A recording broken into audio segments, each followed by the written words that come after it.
নেতা।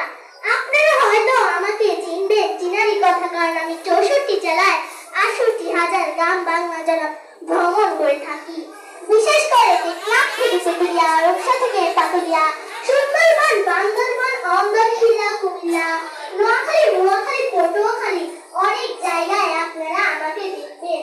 আমি একটা রোগের ওষুধ বিক্রি করি। রোগটার নাম খাওজানি।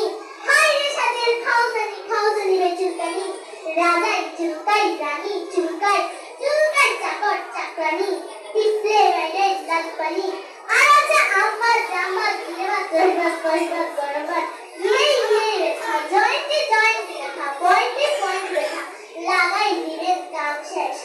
অনেক ভাই আছেন নতুন প্যান্ট কিনা, প্যান্টের ভিতরে খাওয়াতে প্যান্টের পকেট নিয়ে আছে। বাস উঠলে কনেক্টর যখন ভাষায় প্যান্টের ভিতরে হাত চলে যায় হাঁটু পর্যন্ত। যখন চুলকানি রোগটা হয় মনে হয় আরাম নিয়ে চুলকায়, জায়গায় বেজায়গায় চুলকায়।